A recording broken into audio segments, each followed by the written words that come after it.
अभी कुछ दिन पहले मैं इंडियन म्यूजियम गया था, लगभग 15, 17, 18 साल बाद।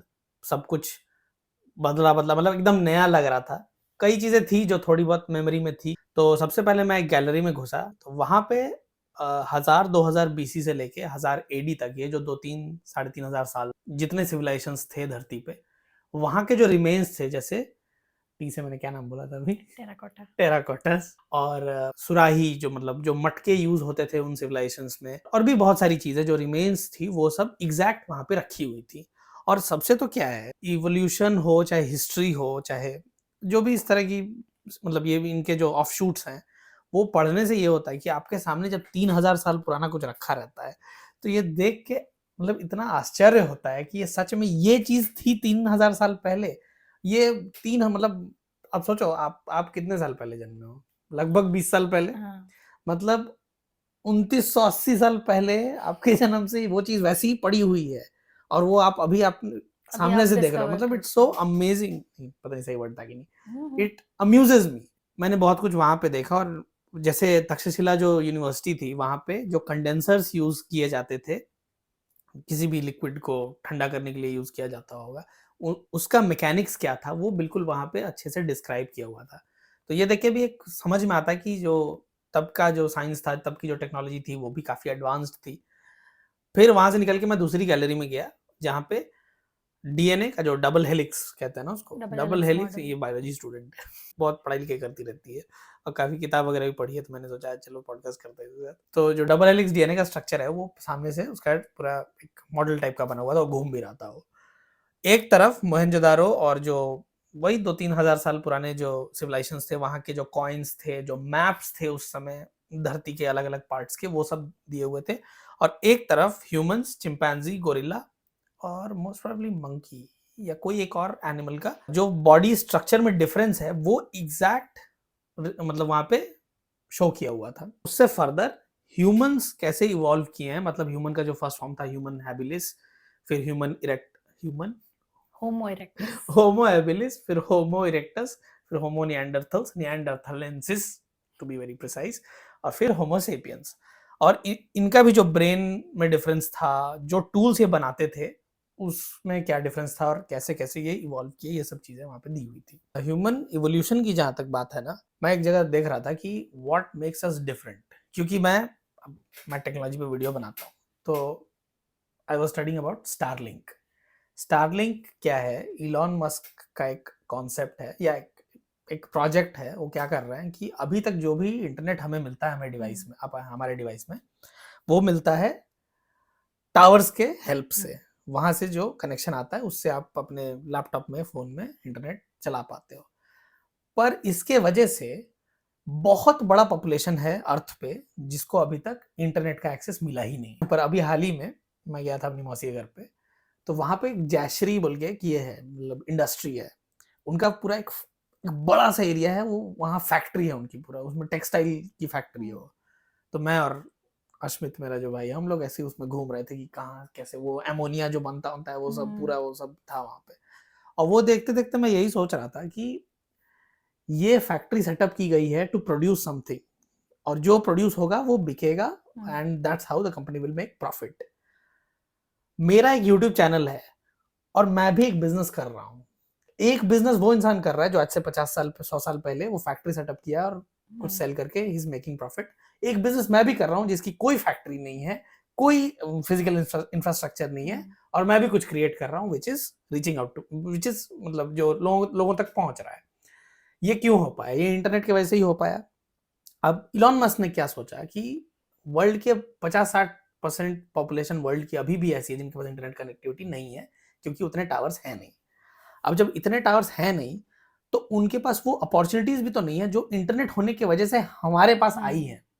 तो इलॉन मस्क ने प्लान किया कि अब हम जो वर्ल्ड वाइड इंटरनेट कनेक्टिविटी है, वो टावर से लिंक, मतलब टावर पे डिपेंडेंट ना होके हम सैटेलाइट्स डिप्लॉय करेंगे अराउंड द अर्थ, जिसकी वजह से वो जो अनसर्व्ड कम्युनिटी है उनको भी इंटरनेट एक्सेस मिल पाए।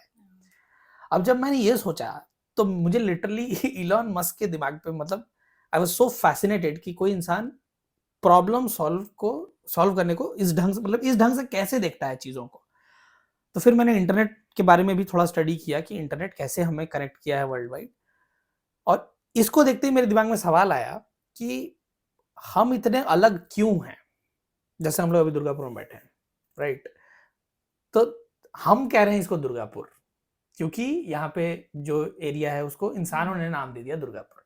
अगर इंसान बाकी एनिमल्स जैसे ही होते या इंसान होते ही नहीं तो ये दुर्गापुर नहीं होता ना, कुछ मतलब एक अर्थ का ही एक पार्ट होता। तो ये सब जो चीजें ये हमारी बनाई हुई है। अब इंसान ही क्यों अर्थ को डोमिनेट कर रहे हैं और हम ही क्यों ये सब बना पा रहे हैं या ये सब चीजें बोल पा रहे हैं। Let me finish. अब जब इससे रिलेटेड मैंने सर्च किया कि क्या डिफरेंस है ह्यूमंस में, तो पता चला कि 3 बहुत बड़े डिफरेंसेस हैं ह्यूमंस के बाकी एनिमल्स से। पहला मैं प्रेसिडेंस में बता रहा हूँ कि सबसे पहले क्या आया फिर क्या। तो सबसे पहले आया जो ये होमो हैबिलिस में भी आ चुका था, उससे भी पहले थोड़ा आ चुका था और भी कोई फॉर्म्स ऑफ लाइफ अगर हैं तो, बाईपेडल गेट। बाईपेडल मतलब पेडल मतलब Walking पैर, on, हाँ। बाई मतलब दो। तो 2 पैर पे जो चलने का तरीका है ना, ये पहला रीजन था जिसकी वजह से हम बाकी जानवरों से अलग हो पाए। और बाईपेडल गेट सुनने में जितना सिंपल लगता है उतना सिंपल है नहीं, क्योंकि बाईपेडल गेट डेवलप करने के लिए मैंने वहां पे भी देखा कि जो चिंपैंजी है, जो गोरिल्ला है, उनके जो हाथ और पाँव के स्ट्रक्चर है ना वो बहुत सिमिलर है।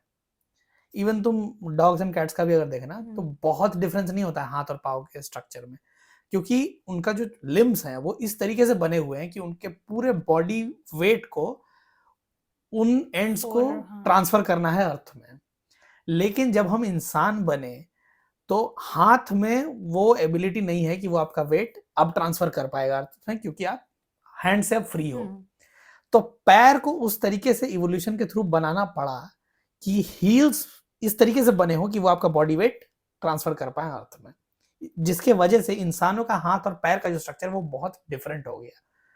और जो ब्रेन साइज था ये भी काफी अलग करना पड़ा, क्योंकि अब जब स्टैंड करना है 2 पैरों पे तब मतलब उस हिसाब से ब्रेन स्ट्रक्चर भी चेंज हुआ। होमो निएंडरथल्स, होमो इरेक्टस और होमो सेपियंस में हुआ क्या कि स्कल साइज छोटा होते गया पर ब्रेन बढ़ता गया, तो वो और एफिशिएंट डिजाइन बनता गया। जस्ट लाइक आजकल हमें फोन में भी देखने को मिलता है, जैसे आईफोन 14 सीरीज में देखो और 15 सीरीज में देखो तो साइज थोड़ा कॉम्पैक्ट होते जा रहा है पर मशीन और पावरफुल होते जा रही है। और थर्ड जो मुझे बड़ा कमाल का रीजन लगा, जो मुझे पता मतलब इसके बारे में मैंने सोचा नहीं था, दैट वाज ऑपोजेबल थंब।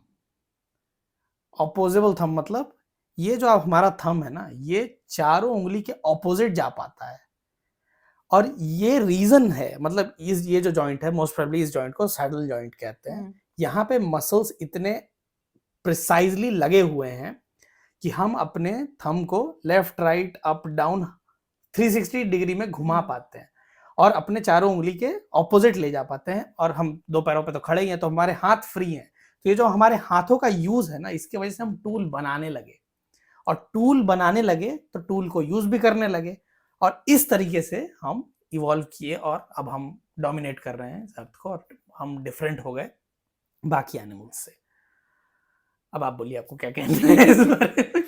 हाँ, मतलब मैक्सिमम चीज़ें तो बायोलॉजिकली सही थी फैक्ट वाइज। बस यही है कि एक और चीज़ लोगों ने ऐसे बोली है जो ह्यूमन के एवोल्यूशन का बहुत बड़ा रीज़न है, which is self consciousness. Consciousness सारे एनिमल्स में थी, सेल्फ कॉन्शियसनेस सबसे पहले ह्यूमंस में ही थी, not even in apps, chimpanzees और एनी ऑफ देम। तो सेल्फ कॉन्शियसनेस कहाँ से आई? वही आप जो बोले कि क्रेनियल कैपेसिटी धीरे धीरे एफिशिएंसी बढ़ती गई, क्रेनियल कैपेसिटी कम हो रही है बट ब्रेन। एक मिनट, क्रेनियल कैपेसिटी क्या है? Cranial capacity is basically the size of the cranium जिसमें ब्रेन रहता है। अच्छा। नाउ एक तरह से बोल सकते हैं ब्रेन का साइज है, बट ब्रेन के साइज पे ही सिर्फ ब्रेन का एफिशिएंसी डिपेंड नहीं करता है, और भी चीजें होती हैं ब्रेन में, जैसे जो ग्रे मैटर होता है। अब एकदम और स्पेसिफिकली जाए तो न्यूरॉन का कुछ स्ट्रक्चर ग्रे मैटर बनाता है एंड कुछ स्ट्रक्चर व्हाइट मैटर बनाता है, और अच्छा। ये वेरी करता है। मतलब ब्रेन में जो स्ट्रक्चर ग्रे मैटर बनाता है एंड जो स्ट्रक्चर व्हाइट मैटर बनाता है स्पाइनल कॉर्ड में एकदम उल्टा होता है। एंड ये भी एक रीजन है, मतलब ऐसा बोला जाता है कि जब एवोल्यूशन नहीं हुआ था या उतना नहीं हुआ था, तो जो एनिमल्स थे उनका कहीं ना कहीं वो ऐसे चलते थे ना, उनकी ऐसे जो उनका लोकोमोशन था ये सब ऐसे प्रोग्रेस हाँ, 4 पैर। हाँ, बट जैसे जैसे उनका ऑब्वियसली आपने जो बोला कि वो ऐसे लिफ्ट हो गए वो जब चीज हुई तो वहां पे भी ऑब्वियसली स्पाइनल कॉर्ड में भी बहुत डेवलपमेंट है, क्योंकि जब आप ऐसे हो तो आप एक्चुअली ग्रेविटी से उतना फाइट नहीं कर रहे हो, तो may be these function like to separate organs, अपने अपने जगह पे अपना काम कर रहे हैं, but as the person stands up या as the creature stood up, उनको ये चीज भी कहीं ना कहीं दे स्टार्टेड इवॉल्विंग कि now they have to stay connected, क्योंकि कुछ रिफ्लेक्स एक्शंस होते हैं जो सिर्फ स्पाइनल कॉर्ड ही कंट्रोल करता है, ब्रेन तक वो चीजें पहुंचती ही नहीं है। तो ये सारी चीजें भी हुई होंगी, क्रेनियल कैपेसिटी के साथ एक इनवर्स टाइप का रिलेशन था एफिशिएंसी का। मैं क्या बोल रही थी भूल गई। वाओ। मतलब what exactly is self consciousness? Okay, so consciousness is कि मैं रूम में नहीं, कॉन्शियसनेस इज कि the wall is white, there is a person sitting here, ये self consciousness is I am sitting in a white room and there is a person sitting in front of me. So when the अच्छा। frame of reference becomes me, that is self-consciousness. Self-consciousness. And when it is consciousness, you're just looking at it from some frame of reference. अच्छा So now animals don't think कि most of the time अच्छा, they don't think themselves as I am doing this or I am here, वो ऐसा नहीं सोच पाते हैं। वो ऐसा नहीं सोचते हैं। Humans या जो human से related है, chimpanzees और monkeys में भी थोड़ा बहुत ये चीज रहती है। Yes. तो वो चीजें सबसे पहले ह्यूमंस में डेवलप हुई, एंड वो भी एक रीजन है कि सिंस फ्रेम ऑफ रेफरेंस वो खुद को मानते थे, सो दे स्टार्टेड डूइंग थिंग्स जो उन्हें फेवर करे in the environment. Like if you look at other animals, there's a term we call as survival instinct. When we talk about when we talk about animalistic way of living, which is कि somehow we get food, somehow we get shelter, somehow we get like some sort of the basic needs which animals require. तो ये चीजें animals को suit करती है, but as humans ये चीज अगर कोई ह्यूमन करे तो लोग ऐसे चलती फिरती भाषा में बोलते हैं कि ये तो जानवर टाइप की हरकतें हैं इसकी, वो सर्वाइवल इंस्टिंक्ट. तो वो चीज ह्यूमंस को इसीलिए डिफरेंशिएट करती है क्योंकि ह्यूमंस अपने फूड शेल्टर के अलावा भी because of the self consciousness वो और भी चीजों को डेवलप करने की कोशिश करते हैं. अच्छा, एंड यही रीजन है कि उनकी इंटेलिजेंस बढ़ती गई एंड वो डिफरेंट पाथ्स पे इम्प्रूवमेंट करते गए. आपने जैसे बोला कि फिर मैं आपने बोलू कि तुम बोलो, मेरे को नहीं पता. तुम बोलो. तुमने जैसे बोला कि उन्होंने टूल्स बनाना स्टार्ट किया, तो वो टूल्स बनाना क्यों स्टार्ट किया होगा? अपनी हेल्प करने के लिए, अपने सर्वाइवल के लिए. सिमिलरली उन्होंने सिविलाइजेशंस क्यों बनाई होंगी? सोशलाइज करने के लिए, लोगों को ग्रुप करने के लिए. ओके, उन्होंने टेक्नोलॉजी का डेवलपमेंट क्यों हुआ होगा? अपने लिए हुआ होगा. तो ये frame of reference generally larger good का एनिमल्स में नहीं है, क्योंकि उनको अपना एहसास ही नहीं है. हाँ, एग्जैक्टली. अच्छा, ये भी एक अच्छा पर्सपेक्टिव है कि अपना एहसास नहीं है जानवरों को, हमें है. ये भी एक चौथा पॉइंट ऐड किया जा सकता है ना. तुम क्या क्या बोली?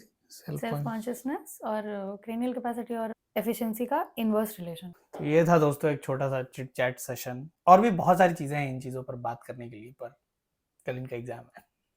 कल के बाद मैं फ्री हूँ. कल, हाँ, तो कल फिर कर लेंगे इसका और पार्ट 2 भी, क्योंकि हम लोग बात करते रहते हैं और बहुत सारी चीजें आती रहती हैं दिमाग में. आपका क्या पॉइंट ऑफ व्यू है इन चीजों पर, कमेंट करके बताना. और किन टॉपिक्स पर आप चर्चा चाहते हो कमेंट करके बताना. और मैं देख रही हूँ. और आप मिलते हैं. वो एक्चुअली पहली बार कैमरा पे आई है, she is comfortable I guess. हाँ, बट सिस्टमैटिक्स नहीं पता है बहुत ज्यादा, तो पता चल जाएगा. हम मिलते हैं दोस्तों आपसे अगले वीडियो में. Thank you so much for watching. Tata. ठीक है, फैक्ट तो गूगल पे भी मिल जाए, पर्सपेक्टिव ना नहीं मिलता है.